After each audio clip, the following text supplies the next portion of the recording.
علی بھائی ہم آپ سے سوشل ٹاپکس پہ بھی آئیں گے, باقی چیزوں پہ بھی ڈسکس کریں گے. آپ ماشاءاللہ مین اسٹریم پہ بھی ہیں اور سوشل میڈیا بھی کرتے ہیں, ڈفرینس آپ نے کیا دیکھا ان دونوں میں؟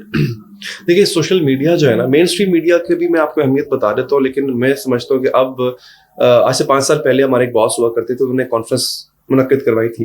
انہوں نے کہا تھا کہ ایک دن آئے گا ٹی وی آبسولیٹ ہو جائے گا اور اگلا دور سوشل میڈیا کا ہے. ہم نے کہا یار سر کیا کہہ رہے ہیں آپ, 5 سال پہلے کی بات ہے. تب تھا, تب بھی فیس بک, انسٹاگرام سب کچھ تھا, یوٹیوب تھا, لیکن وہ ہائپ نہیں تھی اس کو. ہمیں لگتا تھا کہ آج بھی مین اسٹریم میڈیا جو ہے وہ راج کرے گا, لیکن ابھی آپ خود دیکھ لیں سر, ماشاء اللہ آپ کا پوڈ کاسٹ کتنے لوگ دیکھتے ہیں, کتنے شوق سے دیکھتے ہیں, وائرل ہوتے ہیں. تو میں سمجھتا ہوں کہ جو کام کرنے کی فریڈم, مزہ, اور ایک اور مزے کی میں بتاؤں آپ کو سر, یہ میں ایک نوشن یا یوں کہہ لیں کہ ایک متھ جو بن گئی وہ میں توڑنے جا رہا ہوں آج. ہمارے صحافی نعرہ لگاتے ہیں, پریس کانفرنس, پریس کلب کے سامنے کھڑے ہو جائیں گے, کسی بھی اتھارٹی کے دفتر کے باہر کھڑے ہو جائیں گے, آپ صاحب کہیں گے جناب کے آزادی اظہار رائے کے لیے ہم کھڑے ہوئے ہیں.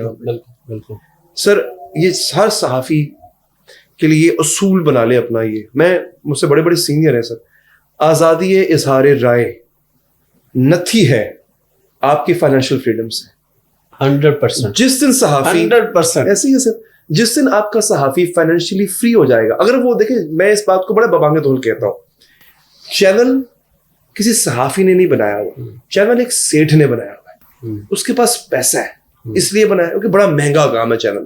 آپ یہ پوڈ کاسٹ کر رہے ہیں, یہ اچھا خاصا لازم کو پتا نہیں ہے, مہنگا کام ہوتا ہے, اتنا سا چیز ہے کہ چینل بنانا, اور اس کے اوور ہیڈز, اس کے رننگ ایکسپینسز, اس نے اگر بنایا ہے نا سر, تو وہ خالی خدمت خلق کے لیے نہیں ہے. ہاں میں یہ نہیں کہتا سر خالی خدمت خلق کے لیے نہیں ہو, بزنس اس کے اپنے مفادات بزنس کر رہا ہے, اس نے پیسہ لگایا, اربوں روپے لگتا ہے سر, اس نے واپس بھی لینا ہے اس کا. اچھا اب یہ اس نے اگر کیا ہے نا, تو اس کا مطلب ہے وہ کوئی ایک خاص پالیسی ٹو کر رہا ہوگا, وہ اچھی بھی ہو سکتی, بری بھی ہو سکتی. اور آپ اگر اس کے تنخواہ دار ہو تو پھر یہ نعرہ لگانا چھوڑ دو, پھر یہ بات کرنا چھوڑ دو کہ جی آزادی اظہار رائے جو ہے نا, اس پہ ہم تو صحافی ہیں جی, اور ہم نے تو جی ہمیشہ سچ کا ساتھ دیا. نہیں سر, آپ نے اس کا ساتھ دیا جو آپ کو اوپر سے کہا گیا, جو بالکل یہ جھوٹ ہے. اس پوڈ کاسٹ کے بعد مجھے نہیں پتا کہ میری صحافی برادری میرے ساتھ کیا کرتی ہے, جب واپس میں چلن جاتا ہوں کیا ہوتا ہے, لیکن میں نے کچھ موقع پلیٹ فارم جیسے جہاں سچ بولنا چاہیے, حقیقت ناظرین کو پتا ہونی چاہیے.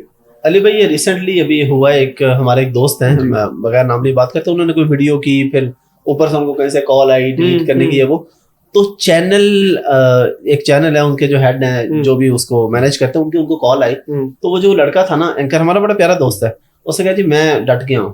تو اس نے کہا کہ بھائی تمہاری 3 لاکھ روپے تنخواہ ہے, اگر تو کہیں اور سے 3 لاکھ کا بندوبست ہے تو پھر ڈٹ جاؤ. تو وہ ساتھ ہی اس نے مجھے کہا یار حفصہ باقی بات بالکل ٹھیک ہے, میں اب کیا کروں. تو سوشل, اب میں اس پہ اسی پوائنٹ میں آ رہا تھا, یہ جو آپ نے صحافی نے ایک رستہ اور ڈھونڈا کہ میں سوشل پلیٹ فارمز کے ذریعے اپنی بات پہنچاؤں. بالکل اس نے اس کو 2 چیزیں دے دی. ایک تو اس کو سب سے پہلے اس کو فائنینشیل فریڈم مل گیا, کیونکہ اللہ بھلا کرے جی, کیا کریں, مغرب کا اس پہ بھی فتوے لگ جاتے ہیں.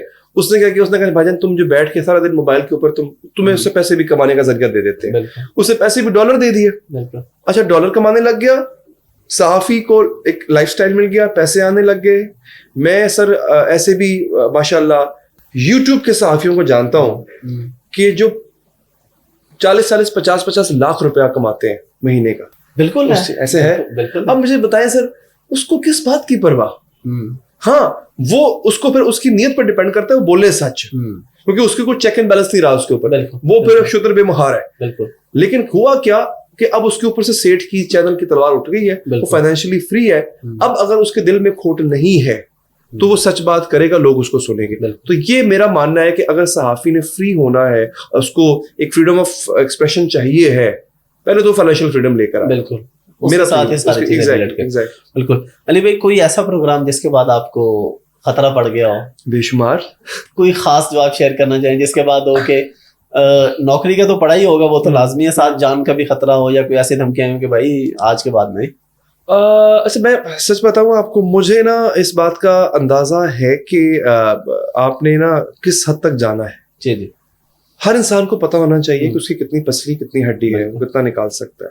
تو جب مجھے ایسا لگا کہ یار میں ایک کمزور آدمی ان سینس ہوں کہ میں اس معاشرے میں رہتا ہوں, میرے آگے پیچھے ڈالا نہیں ہوتا ہے گارڈز کا, میری گاڑی بلٹ پروف نہیں ہے, میرے گھر پہ گارڈز نہیں ہوتے ہیں, تو میں ایک سمپل سا آدمی ہوں, تو میں اس حد تک جا سکتا ہوں, میں وہاں تک گیا.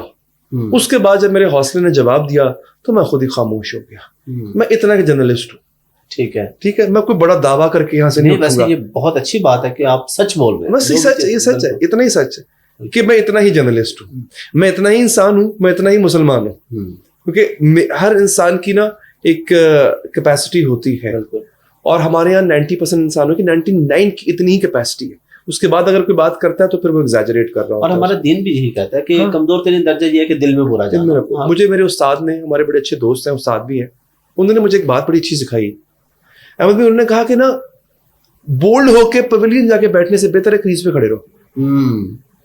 کھڑے تو ہونا کریز پہ. اگر مجھے پتا ہے میں نے کچھ ایسی شارٹس میں کھیل جاتا جس کا آپ نے کہا کہ جان کا خطرہ بھی تھا, نوکری کا خطرہ بھی تھا, اور میں وہ گواہ بیٹھتا, تو اگر میں آج گھر بیٹھا ہوتا یا سرے سے ہوتا ہی نہ تو آج یہ پوڈ کاسٹ نہ ہو رہا ہوتا, اور 2-4 سچی باتیں جو میں نے کر دی ہیں وہ نہ آن ایئر ہوا میں نہ جو ہے وہ ویوز میں نہ ہوتی. تو ہوا کیا کہ اس وقت کا جو ریٹریٹ ہے نا, وہ کہتے ہیں مورچہ ہارنا جنگ ہارنا نہیں ہوتا. کبھی کبھی آپ خود ریٹریٹ اس لیے کرتے ہیں تاکہ آرگنائز ہو کے واپس آئیں. تو یہ موقع کئی دفعہ, اچھا یہ احمد بھائی زندگی کا بھی اصول بنا لینا چاہیے, صرف صحافت کا نہیں.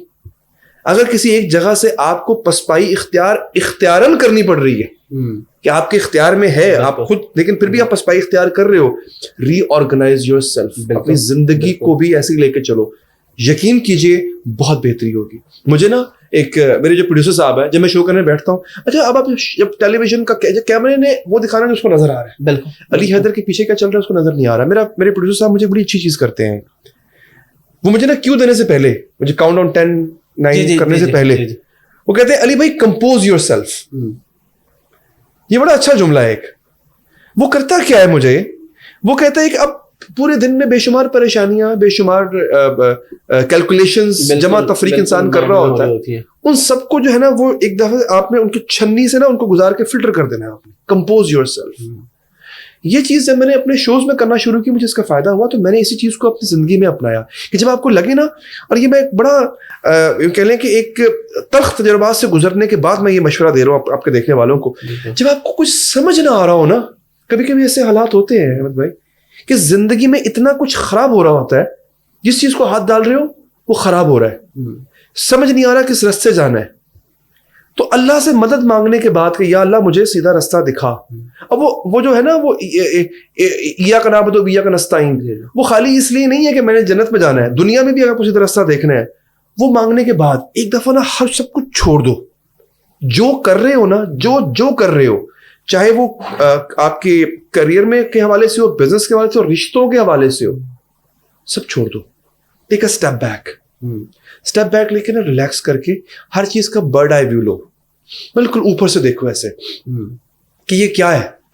آپ کو کھچڑی نظر آئے گی ایک, اس وقت آپ کو سمجھ نہیں آئے, جب اندر سے سمجھ نہیں آ رہا تھا, اب آپ نے ایک اسٹیپ بیک لیا, ہر چیز کو روکا, اب آپ کو نظر آئی کہ پکی تو کھچڑی ہوئی ہے, لیکن اس ساری کھچڑی کو میں نا ریکمپوز کر سکتا ہوں. سر یہ وہ وقت ہوتا ہے آپ صحیح اور غلط کا فیصلہ کر لیتے ہو, اور اس چیز نے احمد بھائی مجھے بہت ہیلپ کیا زندگی کا. آپ کے دیکھنے والوں کے لیے, حالانکہ میں کوئی فلاسفر نہیں ہوں, لیکن اللہ کا شکر ہے مشاہدہ کرنے کی صلاحیت ہے کہ زندگی کا یہ تجربہ بنا لے, اگر آپ کو کسی سچویشن میں خود کو پائیں, ریٹریٹ, پیچھے ہٹے, اور پھر دیکھیں اللہ تعالیٰ کیسے مدد کرے گا.